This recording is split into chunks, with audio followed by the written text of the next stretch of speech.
প্রশ্নপত্র ফাঁস, পরীক্ষা ব্যবস্থার অনিয়ম এবং কেন্দ্রীয় শিক্ষামন্ত্রী ধর্মেন্দ্র প্রধানের পদত্যাগের দাবিতে উত্তাল গোটা ভারত।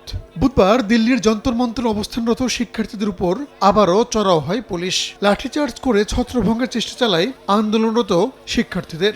এক পর্যায়ে বিক্ষুব্ধ শিক্ষার্থীরা পুলিশের হাত থেকে লাঠি ছিনিয়ে নিয়ে পাল্টা ধাওয়া দিলে পিছু হটতে বাধ্য হয় আইন শৃঙ্খলা রক্ষা বাহিনী।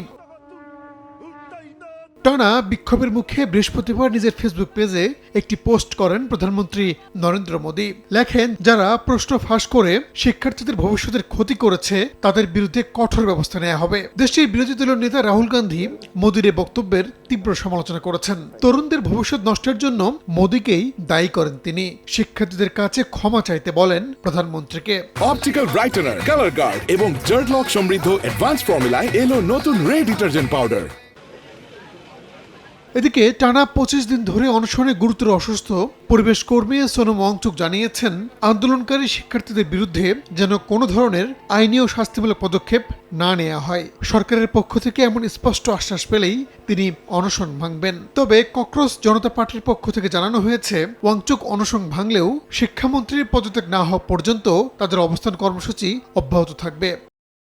শিক্ষার্থীদের এই অরাজনৈতিক আন্দোলনকে ঘিরে ভারত জুড়ে ব্যাপক সাড়া পড়েছে। বলিউড তারকা সালমান খান সহ নাসিরুদ্দিন শাহ ও সোনাক্ষী সিনহার মতো তারকারা সামাজিক যোগাযোগ মাধ্যমে শিক্ষার্থীদের সাহস ও শান্তিপূর্ণ অবস্থানের প্রতি সমর্থন জানাচ্ছেন।